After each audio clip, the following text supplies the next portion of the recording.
Let me know when we're good.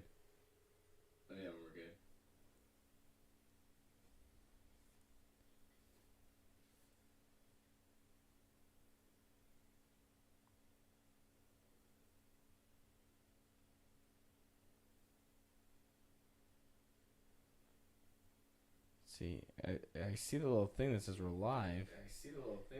And we're good.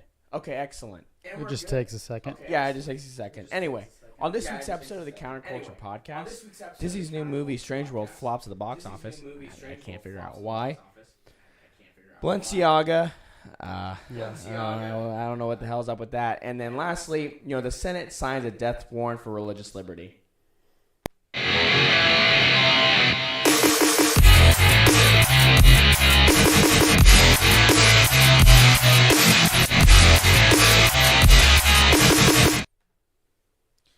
Welcome back to another episode of the Counterculture Podcast. I'm your host, Christian, along with my great friend and co-host, Taylor. Hello, hello. How you doing, man?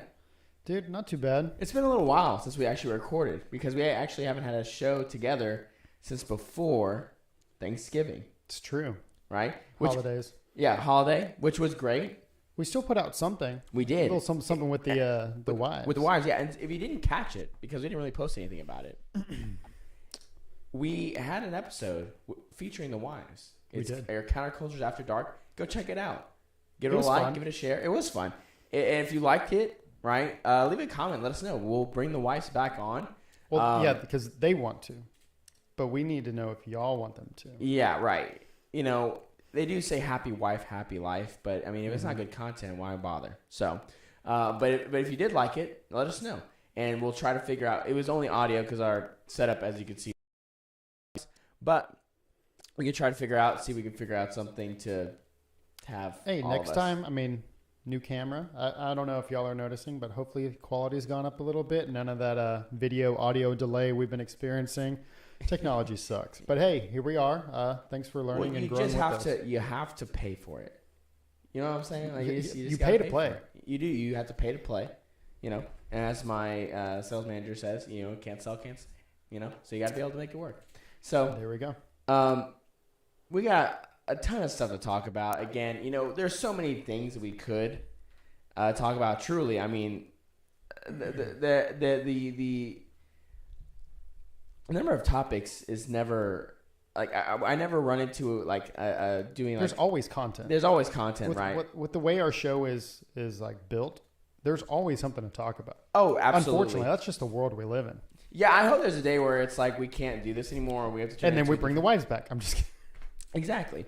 Or we can talk about like fun stuff like movies or pop culture or whatever. Although we kind of do that anyway, just from a nerding standpoint. Yeah, exactly. We've done a few of those. We did the Batman episode and stuff. I don't know if maybe we have to do more of those. We'll see. But all the movies are pretty trash. There has to be movies worth talking about. That's part of it, right? And so, and actually, that's a good segue into our first topic. But before we do that, yeah, I do. Like every YouTuber is supposed to do, right? Make sure you like, subscribe, hit the notification bell down below. Share the show with your friends, right? You can find us on Instagram at the Counterculture or at the Counterculture Cast, right? You can find our other social medias that way. You can find us on Twitter, and our merch shop that we do have, which is also linked there. It's on Teespring. I think they just call it Spring now. Is it just called Spring now? Or The Spring. Or whatever. Teespring.com, right? Yeah, you can find that on our Instagram page. Go check that out if you like. And, again, share the show with your friends. You can also find it on Apple and Spotify at the Counterculture Podcast. So, got to get those things out of the way, right? But to really just dive into the first, I mean, I always talk about, you got to take the wins where you can, right? And for us, right, obviously, culture is a big deal for us. I mean, we have kids, and culture is very influential on children. Yeah. So we are very observert, aware, right? Yeah, and it's sad because it takes a lot of resources. I mean, there's better things I'd rather be doing. Yeah, there are a mountain of things I'd rather do than have to pre-screen every single thing my children watch before they watch it. And I mean, some people may hear that and be like, "Oh, like that's silly. It's not a big deal, right?" And it shouldn't be a big deal, right? It shouldn't matter, right? Or having to worry about what our kids are watching. But the reality is, with where we are now, okay, that we have no choice but to screen everything before they get it. Like a funny thing is, again, because obviously we share the same Thanksgiving because of our wives are our family, and on Black Friday, right, my father-in-law will usually with my brother-in-law and their kids will go like watch a movie or whatever, right? And yeah, it's the same. Yeah. And they didn't really know what to pick, right? And they ended up picking Strange World, right? Which they did go see. They did go see. And it's really funny because I gave them a hard time a little bit while we were there at Thanksgiving because the big thing about Strange World was that there was going to be a gay teen romance. It's like one of the main characters. Right. And they're like, we didn't know, blah, blah, blah, blah, right? And for me, I was thinking about taking the kids to a movie, right? But I wasn't going to see that. And the only other movie that would be reasonable to take them to was, what's it called? Wakanda Forever. And I certainly am not going to go watch that movie. I heard it was trash anyway. It's like 3 hours long, too. Yeah, it's super long. It's funny because both movies that we said, nah, we're not going to go see, it's not worth it. And your family went and saw, or not, your... father-in-law. Father-in-law. They went to go see Strange brother-in-laws went to go see Strange My father and brother-in-laws went to go see Wakanda Forever. Yeah, and both came back and said, bad things. Well, your father-in-law was just kind of like, it's a Marvel movie, right? Like, I don't have high expectations walking in there, which is true, right? Because most of them are not. We've talked about that too. Yeah, right. And what's funny is my father-in-law, when talking about Strange World, he's like, I'm more offended at how boring and bad, just like lazy it was than the gay romance thing. Yeah. Which I thought was really funny. But I thought it was going to be the opposite. I thought it was just going to be like a good movie and that I wasn't going to get to let my kids experience it because of how and what we want to expose them to. And I made the decision not to. Turns out it was just a bad movie anyway, so I didn't miss anything. Right. And so that, again, that's why I thought that was the funniest part about it was it's like this... the whole controversy around this, and at the end of the day, right? Someone like my father-in-law, who's pretty conservative, right? Is his thing walking out is more of I don't even care about that. The movie just sucked. Over half of them fell asleep during the film. That's true too. I heard that story. Yeah, so that's the bad sign for any movie. Like if people just fall asleep at your movie, it sucks, right? Like I remember I've only fallen asleep one time for a movie, and it was like the Hunger Games Part 1 of the final, whatever, because they tried to do the Harry Potter Part 1 and 2 for the final movie, just to stretch it out. And this was maybe part of it was I had not seen any of the Hunger Games films when I went to go see this one. I don't. So you weren't invested, and it was kind of slow. Yeah, I mean it was kind of, bro. It was 20 minutes in, I was out like a light. That movie sucked. But to touch on that, you know what I mean? It's Disney isn't doing what's best for Disney or for the fans. They're going with I guess the woke culture. It's all about optics, how it appears to see. Yes, but it's not what's selling and it's not what people want. An example of that I'm familiar with is, man, I forget their names, but they're producers, animators, like great animators for Disney, and they came out with movies like Treasure Planet. They came out with Hercules, Little Mermaid, like a lot of these bangers. Atlantis. I don't know if they did Atlantis. I'd have to look it up. If they did Treasure Planet, they probably did Atlantis because the animation styles for those two films are pretty close, pretty similar. Well, they were good animators for Disney because Disney was circling the drain, and they came out with it's the one before. I was watching a video on it today, but it came out before Little Mermaid, but it was a big hit. And so they were like, okay, we'll do another one for you guys. And they were like, hey, they came up with two story ideas. One was Treasure Island, but in space, which was the plot for Treasure Planet, which is a great movie. Banger. One of Disney's best films. Right. And I 100% agree. And the other one was for the little children's story by the Norwegian writer or whatever, which ends up being Little Mermaid. So they went with Little Mermaid. They did it. Turned out to be a great movie. Mm-hmm. So hey, our idea's been working. Let us do our other one. And they told them no. They kept getting shut down. So they ended up doing long story short, they ended up going above the heads to Don Wilson or something like one of the relatives of Disney who was running it at the time and talking to him directly, so they went above their bosses' heads. And so he left a bad taste. So in long story short, they got permission to do a movie. They did Treasure Planet, which flopped in box office. It's a cult classic. Everybody loves it who's watched it. The reason it flopped is because it pretty much got like canceled, like shadow banned, like old school before shadow banning was shadow banning, because there's another Disney movie that came out that same year that had so much marketing that you couldn't see anything else, and that was Lilo and Stitch. So the company purposely shadowed the project that they didn't want those guys to do, but they got permission to do anyways. And that's why you never saw another. They sabotaged it because it did so poorly that there's no Treasure Planet 2 or 3, because the writers, they had storyboards already for a sequel and a third. So my point, long story, I know history lesson, but Disney's not always doing what's best for Disney. Does that make sense? No, absolutely. And what's funny is, of course, because through this, right, and Strange World ended up losing them like $150 million. Like, this is a disaster for Disney. And even like and the animation Wakanda Forever looked good. Like, it looked interesting to go watch. I liked the idea, but apparently well, it's lazy, and what it's come down to, right? And this is the woke mind virus that has taken over much of culture in general, is that, especially in Hollywood, because of the diversity, inclusion, and equity sort of ideas, right, that are infecting it, positions that require specialized skill sets are being given to individuals who, are not cut out for the job, right? Just plainly, right?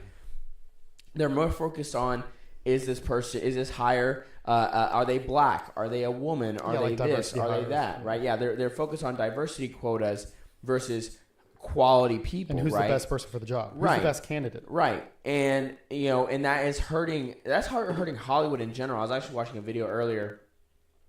How, again, just Hollywood in general, you're seeing box office numbers just drop dramatically, right? People aren't going to see movies. People aren't watching shows, right? Partially because I think they're getting sick and tired of being preached at over and over and over again about nonsense. Even if people that aren't necessarily uber conservative, right? They're like, okay, yeah, I get it, right? Half the cast is gay or this or that. It's like, that's not even real life. Like, I can't relate to this. This doesn't make any sense, Mm-hmm. And he was talking about these articles with these executives under, anonymity, right? So their names aren't out there, right? Talking about how, like, yeah, this is all turning out to be a really bad idea, right? This is not working. And, at the end of the day, right now, the way the article phrased it from the New York Times was how this is all a bad thing, right? But all these executives are basically saying, like, we made a huge overcorrection, right? And at the end of the day, we have to focus on making money because, like, if we don't make money, we can't keep functioning, right? Right. We have to, it's profit based, right? So you have to make profits, right? You can't just keep putting out movies a charity and TV shows. And, like, you could go with the flow or not. Like, right. You have to listen to your fan base, your customers. Well, just listen to the dollar, right? I mean, you don't have to be, you can ignore the diehard fans of stuff or whatever. But, like, when you look at time and time again these different things, right? One of the huge examples was like Amazon with the Rings of Power, right? It's been a disaster for them because they've invested. Now, it's been a disaster so far. They have plenty of time to turn the ship around, right? It wasn't terrible, but wasted potential. It's a disaster because of what it could be. The problem is that when you take a property like, the Lord of the Rings, right? And you can't just make it a middle of the road fantasy series, right? People expect something great, and when you give them kind of like okay, it's like, I'm not gonna watch this anymore, because if I wanted just okay, I'd go watch random whatever show. Right, but I will say this. They were competing directly with House of Dragon 2, and House of Dragon nailed it. In my opinion, they hit it right there.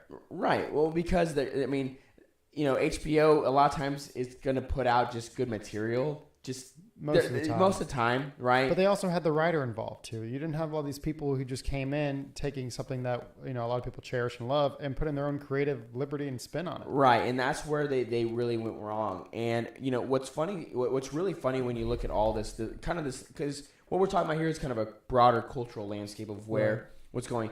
And you see those things happening, but at the same time, when you see what is popular, right, it just tells you what the average audience member wants out of their content, right? Number one, right, the biggest movie of the year, all right, is what's it called? Top Gun Maverick, right? Without a doubt, the most popular, the best movie of the year, right? Honestly, one of the best movies I've seen. I don't in the last 5-10 years, right? And then, right, what is the most popular show on television right now, right? It's Yellowstone, right?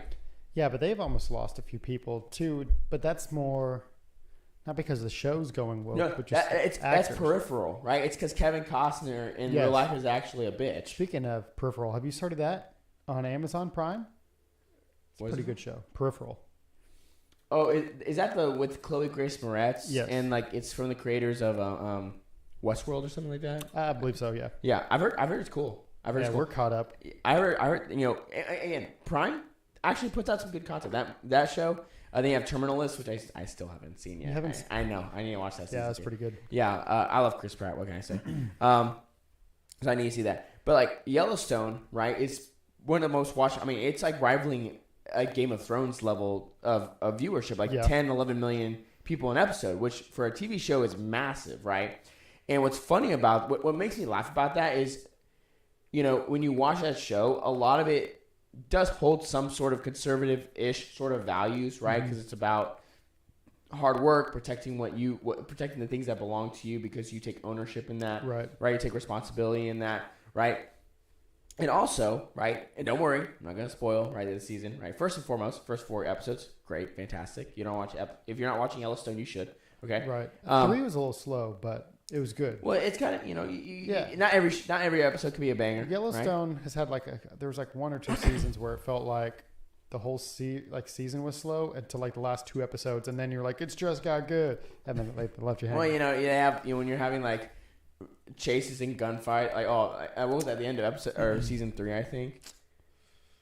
It wasn't the motorcyclists and stuff, was it? Yeah, no, end of season 3, where they're doing the chase. Everything blew up, right? No, that was the end of season 3, going to season 4. Yeah, when they all oh man, that was a great cliffhanger. Anyway, it's also the funny. I'm not gonna spoil anything specific, but I don't even know if they understand what they're doing, but they're making a huge statement about the value of human life, right? Specifically when it comes to a baby and how important how that affects people, right? In their anticipation of again, I don't want to spoil it because it's currently going on and people could be watching it, right? Or haven't been caught up yet.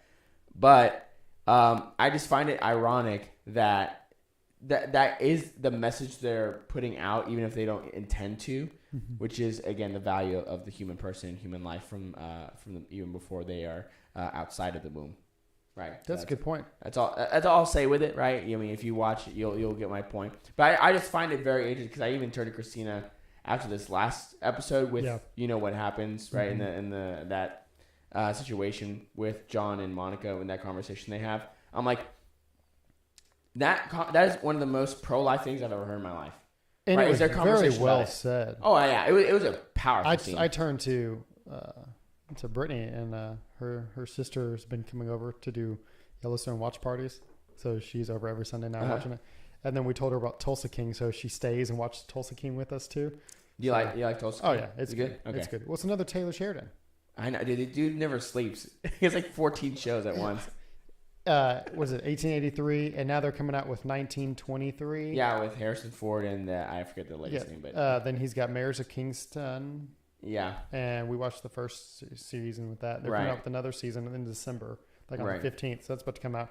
The dude's got like 5 projects going on at once. Yeah, he's a as well as actually showing up for appearances in Yellowstone. So he's not just writing and then it goes off, and he kind of has a hand also, in that for the premiere of Yellowstone, right? He refused to do it in L.A. Yeah, and they moved it to Dallas, is where they actually had the premiere. Yeah, I did see that. Yeah, there was something also kind of weird. I know we were talking about Yellowstone now, but where people were talking about how it's just a conservative show, and he came out and tweeted back saying He's offended that you're just saying it's a conservative show because it's not his intent, which came across a little, I'll just be polite and say middle of the road. Like you couldn't just say yes or no. Well, I mean, here's the thing is that if you're, I do see it as that way, but at the same time, if your problem with the show is that and I think that's maybe why he's defending it, because he just wants it to be a show for everybody to enjoy. And I was going to say,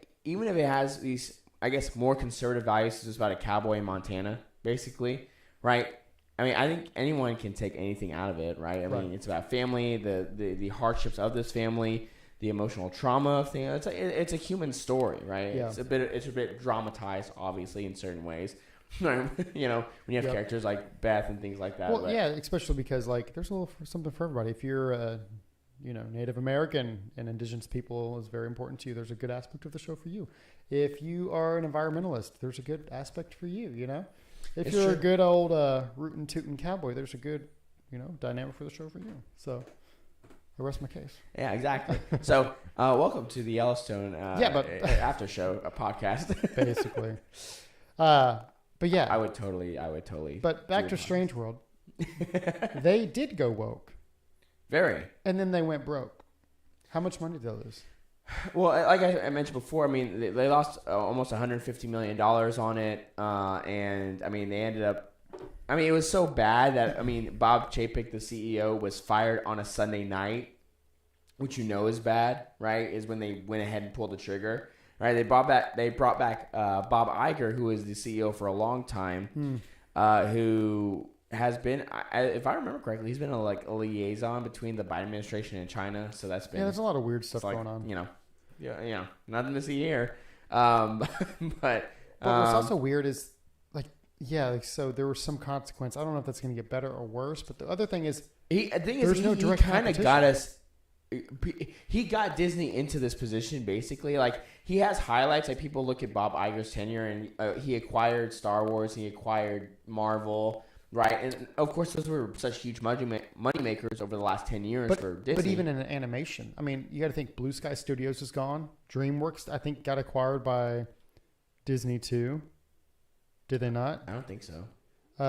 Maybe it's not DreamWorks, but Blue Sky got absorbed by, I think, maybe DreamWorks. And then what's the other one?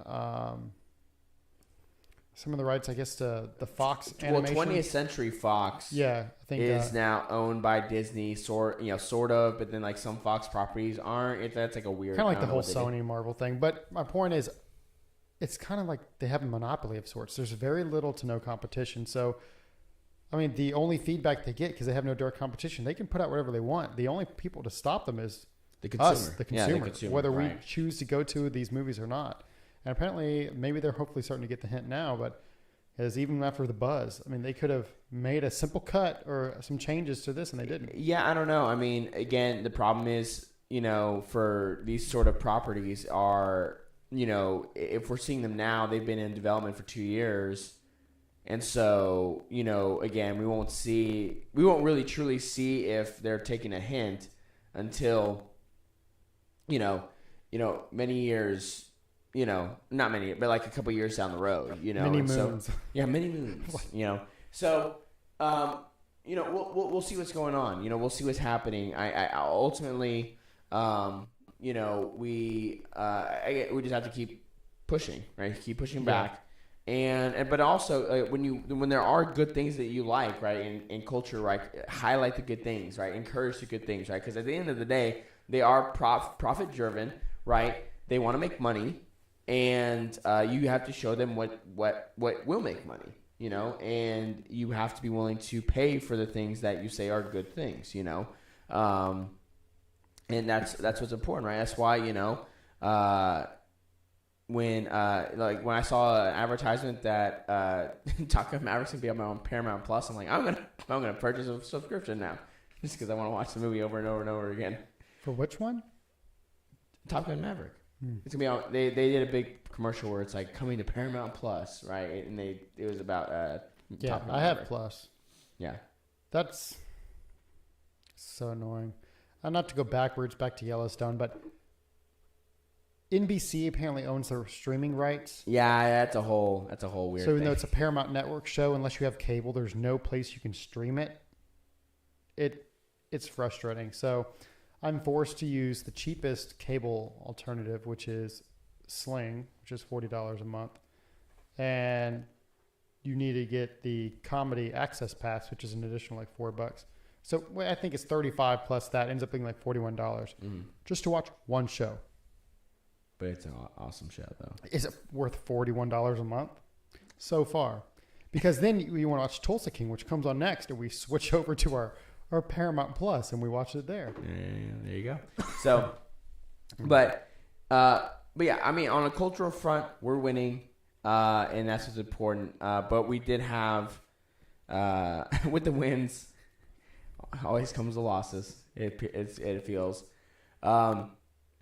And this has been something that's been in the making ever since the Obergefell decision came back in 2014 or whatever it was. So this is kind of a hard segue, but this was a big deal, right?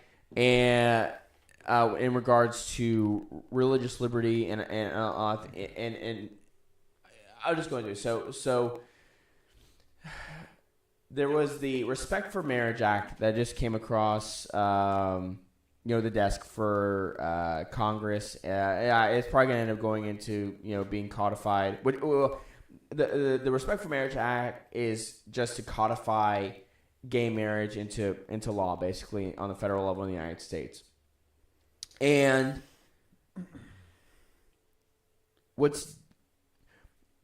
here's the thing. So it's taken away from state level and trying to make it federal. Yeah, so here's the thing. Isn't that what we just...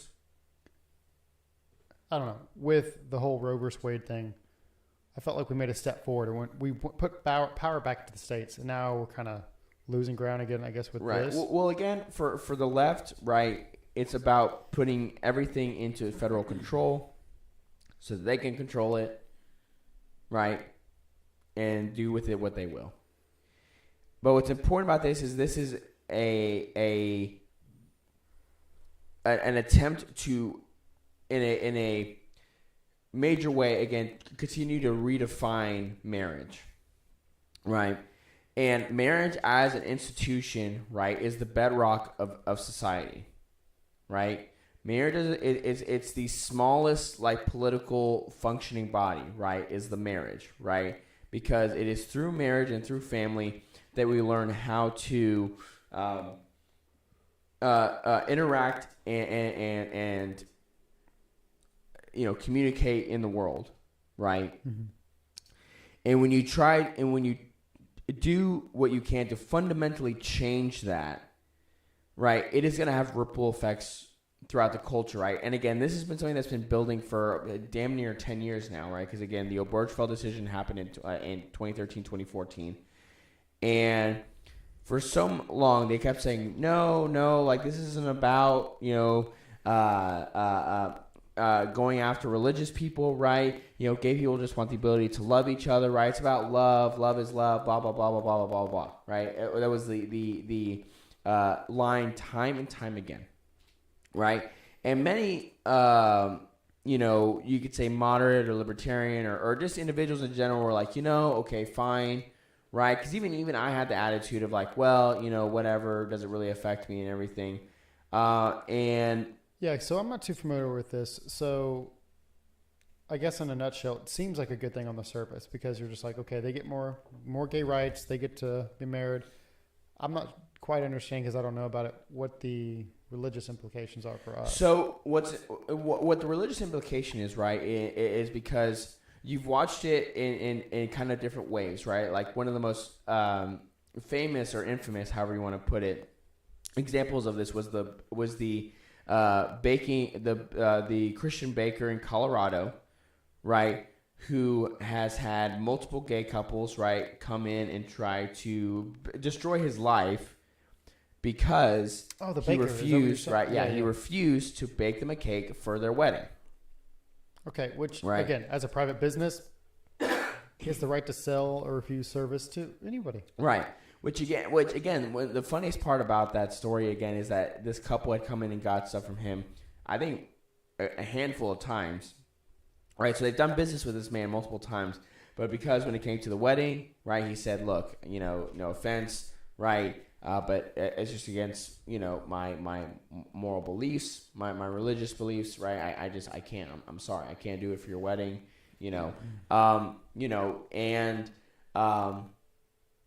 and this where this becomes an issue, right, is because if any person, right, sees any sort of issue with gay marriage, whether individual or organization, right, this could lead to a precedent, right, of the federal government taking action upon, right, an individual or organization, right, and that's where kind this of like can prosecution, be, right. So, and the reason Fine. why I think this can actually be seen as an actual real issue is Senator Mike Lee, right, created an amendment for religious liberty in the Respect for Marriage Act, right, and his amendment would have prohibited the federal government from punishing individuals, organizations, nonprofits, and other entities based on their sincerely held religious beliefs or moral convictions about marriage, right? So it would have prohibited that the federal government could not go after anybody, right, because of this, right? Now, he needed a 60%, or not 60%, well, I guess 60%, but 60 votes to be able to have the amendment passed, right? It failed on a 48 to 49 vote, right? Because the Republicans are spineless losers who don't stand for anything. And that's the truth. When I see that, right, and again, a lot of people said, oh, that's like ridiculous. We don't need that, right? And so whenever I see that's like a prenup, man. Yes. It's just a safety net. And if it scares you, then you had the wrong thinking from the start. You know what I mean? Right. Like, this is just protection for the other people, the other side's freedom. Like, okay, well, if we're going to give you this freedom, we want to ensure that ours doesn't change. And the fact that people weren't willing to go with it means that they have intent to take our freedoms or to prosecute us for our beliefs. Right, because here's the issue, right? If this is the case, let's say you have a gay couple who walks into a Catholic church or a Jewish, as they often do, because they're totally Catholic. Or a synagogue, right? Or a traditionally Jewish synagogue, right? Who does not. Is this just for like, in this hypothetical, is this just for YouTube? Because it seems like one of those silly, like, cliche, like YouTube, like, tags. No. Gay couple goes to sit in synagogue to see what would happen. Like, it's just like totally like cringy YouTube tagline. Like, you can see the thumbnails now, like, Right, no.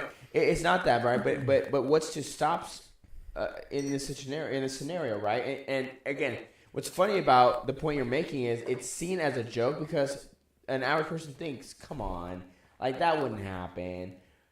However, right, in the scenario, what is to stop, right, them from doing that, right? Walking into a Catholic church or a Jewish or a synagogue, whatever, right, and saying, you need to marry us, right? And the priest or the rabbi says, like, look, I'm sorry, like, we don't tolerate, homosexual marriage. I'm sorry,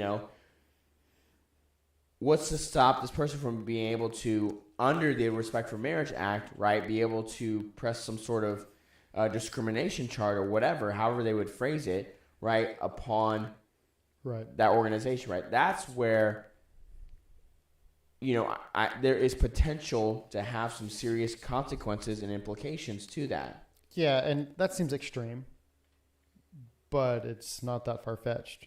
I mean, 5 years ago, if you would have told me that the U.S. government would have done a mask mandate that was under the guise of like 2 weeks to help flatten the curve kind of thing, and we were 2 years later, like people losing their job, people couldn't even go to visit family members who were dying in the hospital. Like, I mean, we're living in a new day and age now. Like, anything's possible now. I could see a scenario like that happening. Like for the government to actually go against, like a church just for refusing. Like, the priorities are just, I mean, at which point, it's weird. At what point does one's freedom or newfound freedom trump somebody else's freedom or and civil that, rights. and that is the battle, right? Is when does one person's individual freedom start to encroach upon another person's, right? And we're seeing that right now with the whole pronoun thing and everything else. Like, people want that, but then that goes against your... And that's coming, right? People think that's silly, right? That's coming, right? You are going to see attempts, right? I mean, you're already seeing in play like in the private sector, they're already trying to do that, right? The private sector, but you're going to watch and see attempts to create legislation, right, based upon speech, right? Now, granted, the only thing that's potentially going to save the United States, right, is the fact that freedom of speech is actually written into the Constitution of the United States, right? And everywhere else in the West, it is not, right? Freedom of speech is not in the Constitution, written in law in other countries, right? Not in Canada, not in the UK, not in Germany, right? Now they all have hate speech codes, right? And you can be jailed, right, for saying the wrong thing. That's crazy, right? to me. I mean, again, I mean, there was a video, right, of a lady in Australia, right, who was arrested for saying something badly about the government on Facebook or whatever, right? Like these things are happening, right? And big tech is playing a very, very dangerous role within this, right? Which we've talked about plenty of times, right? Yeah, which is so impressive. Which that makes the whole Twitter takeover so impressive. I mean, like, oh yeah, it's taken a private individual to try to make a difference. You mean Tony Stark? Pretty much, basically. AKA Can we Iron just? Man. I mean, I'm just waiting for Elon to come out and say I've actually created a bionicle suit, right, that will allow me to fly and shoot lasers. I saw an interview with him the other day, and something was glowing under his shirt. So, and I just need him to say I have officially privatized world peace, right? Like Tony Stark. God, I love those movies back in the day. Those are OG good. Yeah, so you know good. what I mean? God, Marvel sucks now. Anyway, they're in phase 4 or 3, whatever. 4, 5, 6. Right? All I know is it sucks. It's all bad. Marvel sucks now. I'm excited for Guardians 3 though. Oh yeah, I mean, and there's some projects I like, but did you see the Guardians of the Galaxy Christmas special? Is it out yet? Oh yeah. Okay? Was it good? It's got some moments where it's like, this is kind of weak, but for the most part, it was funny, and it's got everybody in it. And that was the impressive part, is that they actually, all the actors like were in this. Just because they're in production for 3. So for them, it's like yeah. So you just say, well, let's just do this. Yeah, and it was just like a 45-minute thing, so they pumped it out real quick. Yeah. And no, it was funny. I liked it. And then the Groot is in it, but he's like swole Groot. He's like a teenager now, or like he was already a teenager during the whole like when he chopped his arm off for Stormbringer or whatever. Yeah, the axe or whatever. Yeah. But yeah, he was like a twig, man. He was like tall and lanky, and now he's like, he looks like I'll have to pull it up. Bear with me. Watch. Yeah, but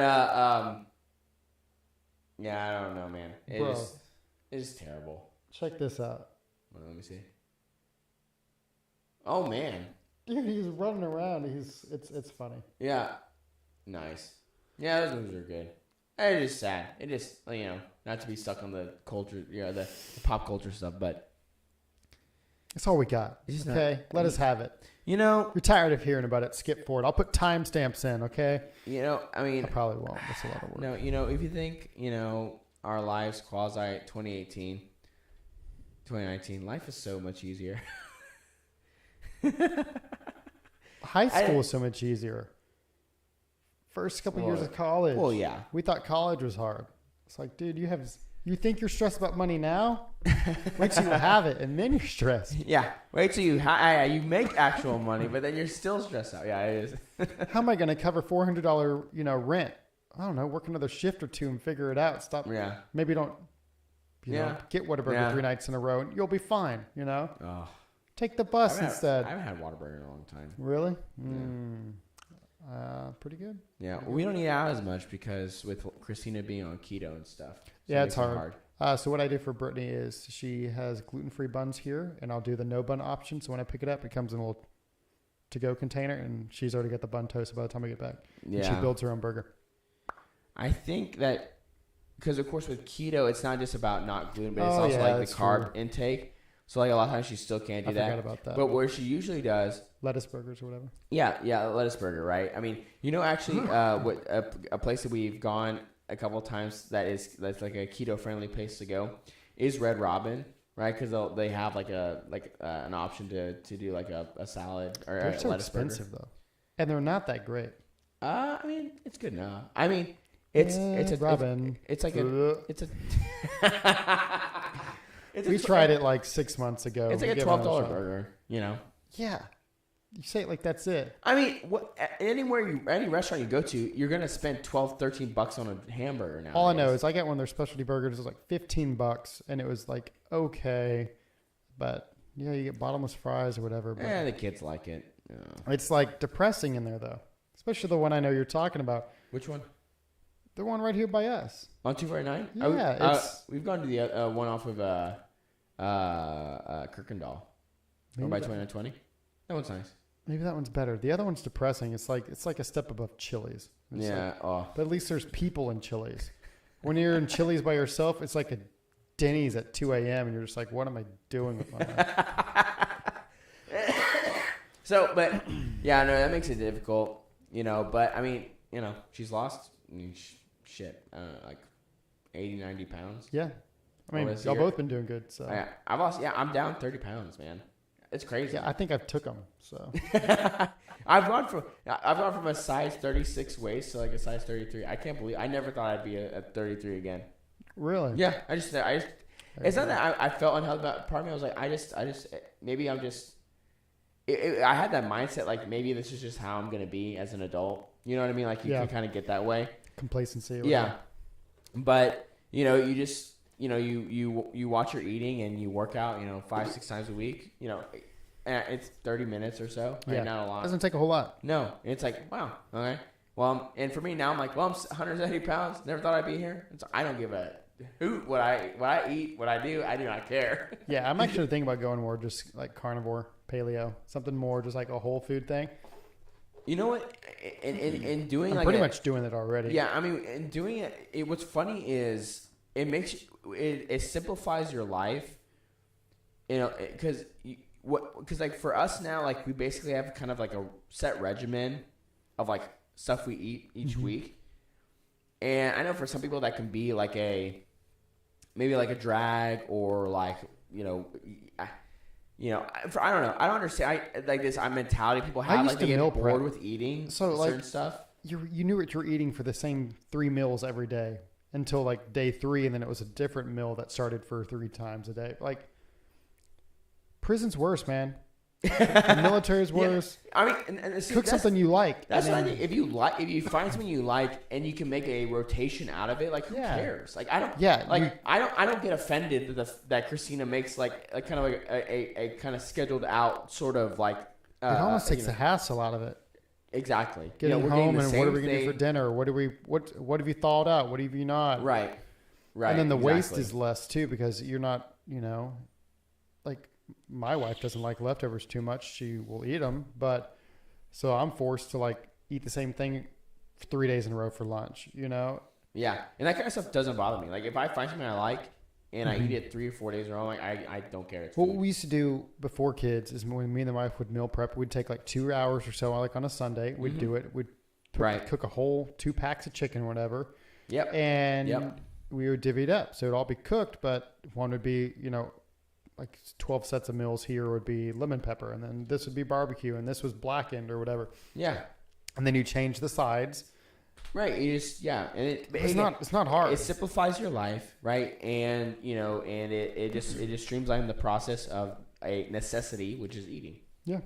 And I mean the only problem with that is you throw kids in the mix, and then they kind of eat their own thing because it's kind of hard to meal prep with kids. Sort of. I mean, for us, we've always been big on avoiding having our kids being picky eaters as much as we can, and kids are kids. So like, there's an extent where like, look, you got to make the kids, nuggets and fries. Like, you just got to do it. They're pretty good about like if we make rice and chicken and with broccoli or asparagus, they're eating that kind of stuff. They're good. But if I'm gonna make like chili or soup, they're probably not going to go for that. At least mine don't. So that's when we do the nuggets and fries or the butter pasta. But it's protein pasta.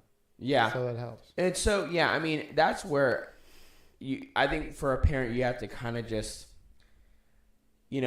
push your kids to be like, look, this is, and part of it is just how you run your household, right? And your expectation, right? Like, this is what we're going to eat. This is what we're going to do. I'll give you an example like tonight, right? Christina had purchased, when we went grocery shopping yesterday, right? She had gotten this pack of chicken that was like kind of one of the pre-seasoned ones. Mm-hmm. You know what I mean?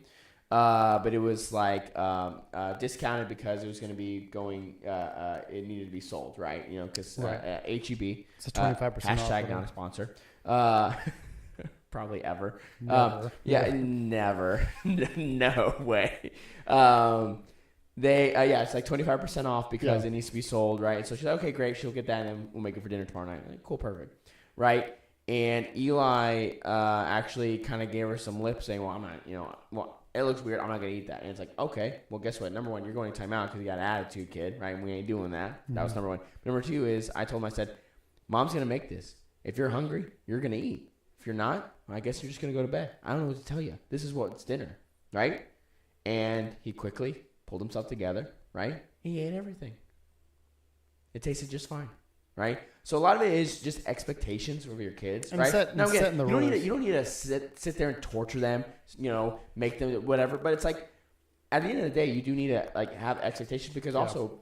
And you need to feed your kids. CPS does not like that. Well, yes, you need to feed your children. But half of it's fear. It's just a bluff. But part of it is too is like eventually your kids are going to be going to other people's homes, all kind of stuff, and you don't want a kid that's a picky eater that having to give this because now your kid is someone that their friends' parents don't want around. Yeah. Right, and that's not cool. We've all seen those kids. Yeah, like you don't want your kid to have that sort of reputation, Right. And my if my mom's listening or whenever she listens, she's probably gonna laugh at that because I had a tendency to be kind of a picky eater growing up. It's funny. You've come full circle. It's funny. I'd be a picky eater at home, but then I had to. But when I went to other people's houses, if they put something in front of me, I ate it no matter what because I'm like, it's not my house. Respectful. Yeah, I ain't doing that. And so I'd eat things at other people's house. My dad would be like, "Are you kidding me, dude?"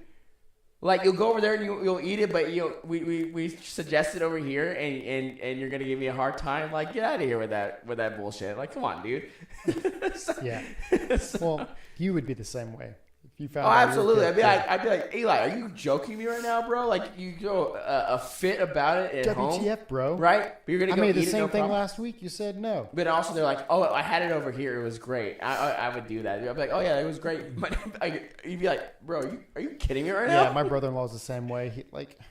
Which one? Which brother-in-law? Alex. He's come over here and we've cooked things. He's gone back and be like, man, Taylor and Brittany make the best food. Blah blah blah. And she's like, what? You've never liked this? Yeah. I didn't know you liked that. I would have been cooking it the whole time. It's just funny. Like to your point, when you're outside of your own house, I guess you have more of an open mind or more respect. Well, I think it's probably a little bit of both, right? But for me, it was definitely respecting. Like I'm not about to go into someone's house and like say, yeah, I'm not gonna eat that. Like I'm not gonna do that, right? Luckily, it was always good food, so there's nothing to worry about. So, but speaking of kids, good segue, but terrible story. Yeah, so, I don't even want to spend a lot of time on it. It's rough. Here's the thing, right? And this has been talked about. The world we're living in. And there's a lot of things going around that may not even necessarily be true. So, I mean, unless the facts come out, like, don't just spread false information because, unfortunately, I think that's what a lot of the left media is going to use. And they're like, see, oh, look, they said this and this wasn't true. Like, just focus on what's come out and what is the facts. But because this is a important story. Yeah. I feel like. I mean, this is what's happening. You can laugh about QAnon and everything else. It's funny you say it because I was like, we think about, the QAnon stuff or the Jeffrey Epstein or like, the things that are said about people in Hollywood and all that kind of stuff. And that's not true. You're a conspiracy theorist. It's never going to happen. But when you see stuff like this, it makes you take a moment and be like, I don't know, are these people telling the truth? Because, maybe Alex Jones is right. I don't know. The frogs are gay. Yeah, the frogs maybe are gay, right? I don't know, right? I don't know because there's a truth to that story. What he's talking about, right? yes, the water it was turning them hermaphroditic or whatever. So they were kind of whatever. He just has a bad delivery. Yeah, he's like Trump, and he shoots himself in the or foot. a great delivery, depending on how you look at it. I think it's great. They're turning the freaking frogs gay. Fantastic. One of the great lines of all time. Well, if you don't know what we're already hinting at or talking about, it's the Balenciaga scandal. Who doesn't know about this? And I didn't even know what Balenciaga was up until this. So apparently they weren't a very good job as a company because it wasn't brought to my masculine attention. Well, no, it's some high profile, fashion Hoity-toity. thing, right? Kim Kardashian's again, the average person, right? And this is kind of the bad thing in this situation. Right? The average person doesn't know about this stuff, and nor do we care, right? Because, Balenciaga isn't marketing to someone like me. No, so because I'm not gonna buy it's not like or care about what they do. Like a high fashion brand, Yeah, Prada, like something like that. But as far as I know, yeah. I mean, again, I still don't. All I know is that, again, when you look at that kind of stuff, and again, you brought up it's funny, but at the same time, it's like when you do stuff like this, right? You give those people like a foothold in reality, almost, right? And it was just so disturbing, right? And Balenciaga's response was just so stupid. It just baffles my brain. Mm-hmm.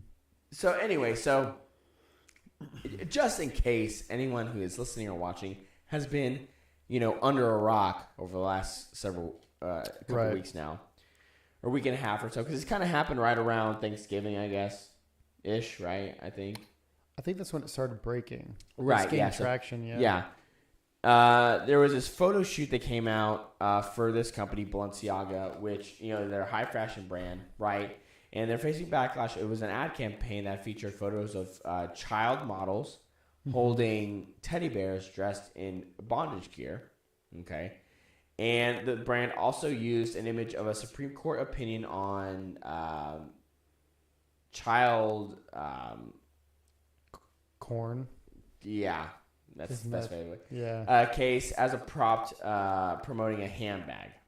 Yeah, so I saw that advert. It was a piece of paper that was on a desk with the rest of the props for this ad. That if you zoomed in and looked at it, it was the court case.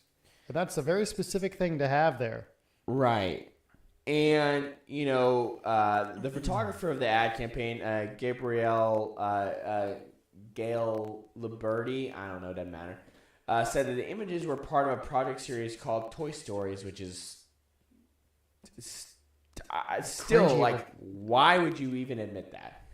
According to his Instagram page, the images, which are now appear to be scrubbed from the global brand's website, sparked outrage from, it's a conservative activist, from I think any normal person. And here's the big thing, right? Because after this, Balenciaga, their Instagram page, they just wiped every single thing and then off. just the one thing that was just an apology. Right, we condemn blah, blah, blah. We're going to do internal investigations and all this kind of stuff.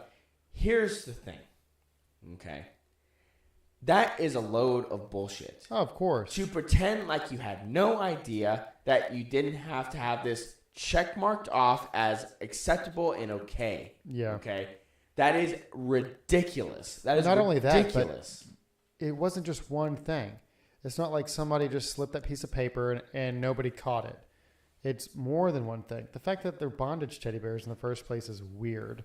They're got ball gags and stuff in their mouth. And then you had the court case, but you also had, and I think it was either the same ad or a different one, there's a set of books in the background, and one of the books was by this author, and there was a viewer discretion advised on the information when I was looking at this, but it's a very sick author that's talking about children.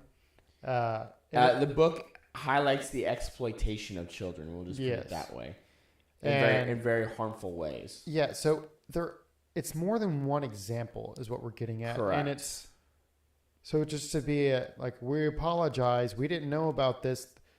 There's checks and balances at every corporation, especially something as You know how much money they spend on this ad photography campaign and probably ads? costs them hundreds of thousands of dollars. Getting models, getting the best photographers, lighting setups. I mean, lighting is not cheap, people. Like, I mean, there's so much and so many people involved that this doesn't just slip past. This isn't some Instagram post that like, oh, that person's fired. We didn't catch this. No. So the apology's not going to fly. Right. And also like the photographer, like his personal Instagram, which is now on private, had a ton of like super like weird, like Yeah, I saw glimpses of that. just bizarre and disturbing images on it, you know, and then there's that. And again, don't pretend like y'all didn't know about this, right? Like you okayed it before it went out. Like, come on, you're gonna pretend like you're a major high fashion brand and you didn't do your due diligence before putting out a major ad campaign, which was also, you know, with the two scenes with the children in it were also very inappropriate. Not only because they are holding teddy bears with bondage gear on, but also in one of them they're surrounded by, you know, champagne glasses and which is like a very adult situation. For sure. But then also in the other image where the child's on a bed, there's also straddling, kind of awkwardly, like holding the bear. Like, yeah, but then why also is it a bedroom? There's like a leash on there, right? Just very, very disturbing, right? Yeah. And you know, and what's odd, what's really bad is this scandal is continuing to kind of unravel in front of us, right? Because celebrities are getting involved with this, right? Because like you had like Kim Kardashian gave some bullshit like, oh yeah, this is not good. It's like, okay, you're a liar. I didn't know. I'm gonna be having talks with them. Like, right? It's dude, like, you dropped you're full of Kanye shit. like that because you found out he was conservative. But this, you're gonna be like, well, let's hear what they have to say. Right, and that, you know, what's ironic about that is if Balenciaga had came out said something terrible about like the LGBT, you know, alphabet club, right? Every celebrity on planet Earth would have denounced them, right? Would have cut ties, all that kind of stuff. But when there seems look at to be the soccer player. It's not Messi. It's Ronaldo about not wanting to wear the the pin or badge, the gay pride, armband or whatever, He's because like, it goes against his beliefs. He's like, yeah, I'm not doing that. Yeah, which super based. But it's just crazy. But we've been receding ground to this for a while. I mean, like we've been talking for over a year now about the whole maps thing. Like, yeah, it's been stepping stones. Yes, it's just been, and the wool's been being pulled over everybody's eyes. Yep. And this, I mean, fortunately, came to light, so hopefully more people wake up to it. But it's kind of hard to hide this scandal, right? And here's what's also, again, because it continues to unravel, right? The CEO of Balenciaga, the parent company, owns an auction site from because I was doing research and getting this right. They own this auction site that sells. Yeah, how do you word that for YouTube, especially? They sell mannequins that are life size. It would seem of children where they have. They have genitalia for faces. They have genitalia on their face. Yeah, so and it's unbelievably disturbing, right? And the CEO is apparently like the husband of like Salma Hayek, the actress, and like she's like, I don't know, like this is like she's and just it's continuing to unravel. And here's the thing, right? My problem is that, you know, if there's no immediate denunciation, right? So it tells me like you probably do know about it, but you don't have a problem with it, right? Because if you did, you would have never okayed that. You would never even allow that to be even somewhat associated with you, but you are. And, you know, it just goes to show you, right? Our culture is unraveling in front of us, right? This is just more a sign of something we were talking about like about a month or so ago, of just this continual moral decay, right? And all these things are connected, right? Culturally, right? And I will include the attempt to redefine marriage, right? And that's all the left is. It's the attempt to redefine things, right? Redefine marriage, right? Redefine sexuality, redefine gender, redefine again. It's not pedophilia, right? It's MAPS, right? It's minor attracted people, right? It's this continuing perversion of language, right? Right.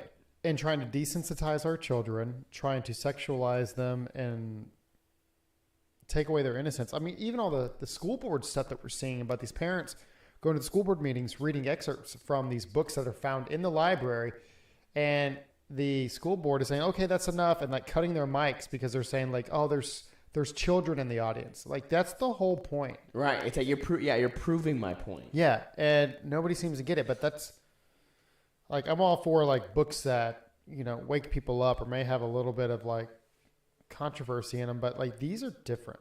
This is like sexual exploitation of like our kids. And it's just one of many things, as you were just saying, and when you put it all together, you kind of wake up and you're like, there's a real massive problem staring at us in the face that we're not addressing. Right, exactly. And again, when you look at this stuff culturally, right, it's just when people wonder, why are people so depressed?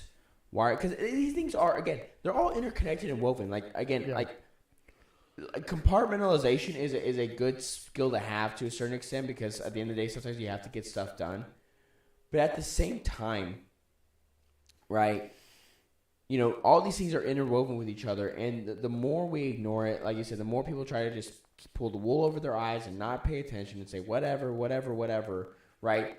The more it's going to end up hurting us, right? When we don't just take a moment to recognize these things are bad, right? And we need to make a major correction, right? And that's where, again, you're seeing the major pushback, right? And it's becoming these really heated, conversations. It's these heated encounters.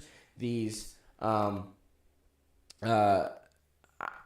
just really big cultural standoffs, right? Where you're having to the point where, you're seeing articles where there's like a trans story hour or whatever, and there's armed Antifa members, right, guarding, right, to not let individuals come in, right? How far are we, right, for going from that to actual violence, right?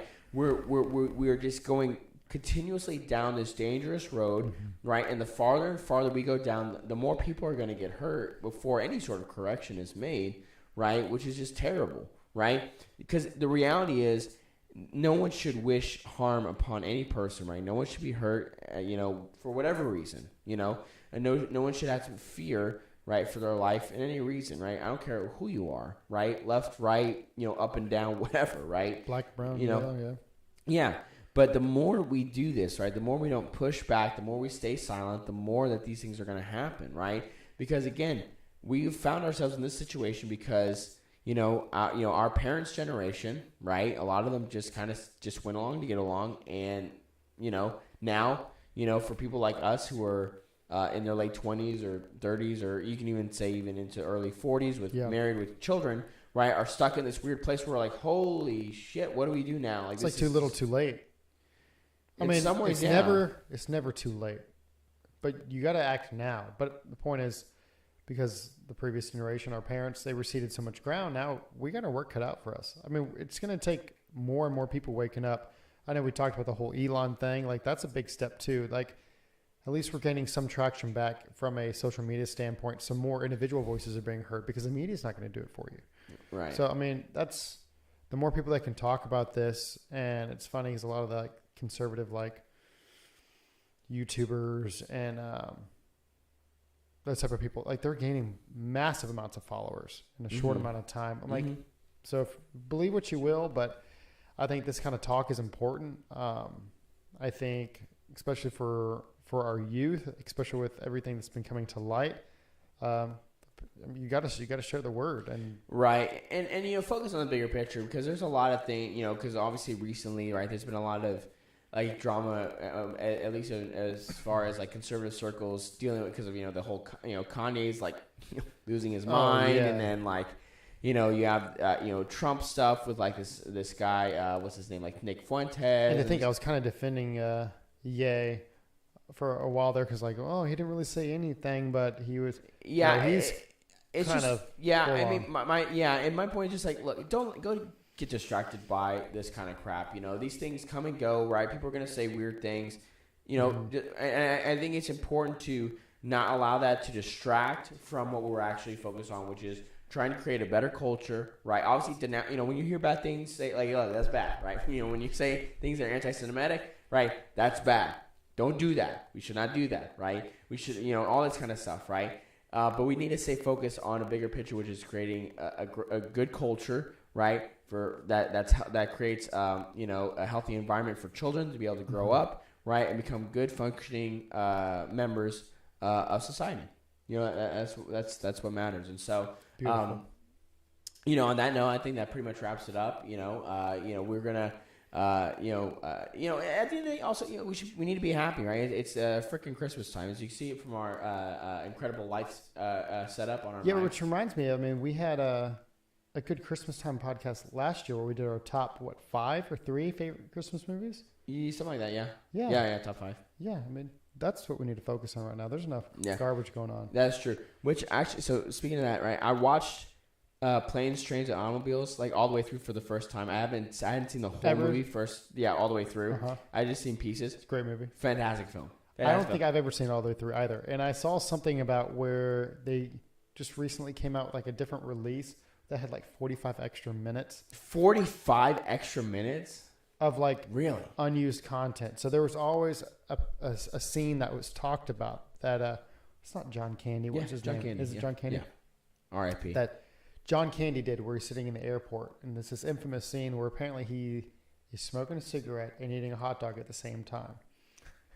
And I saw it on TikTok, and it's like one of those scenes that kind of like you're too interested to not like watch, but it's kind of grosses you out because he's like eating a hot dog after he just took a big old drag, never blew it out, and he's eating this hot dog that's covered in like kraut or chili. It's loaded, and he's like smacking, and he's in an airport in the little terminal, and he's like, people are like looking at him. He's like, "Hey, how's it going?" And as he talks, as he's chewing, smoke's just coming out of his mouth, out of his nose. Dude, he's fantastic.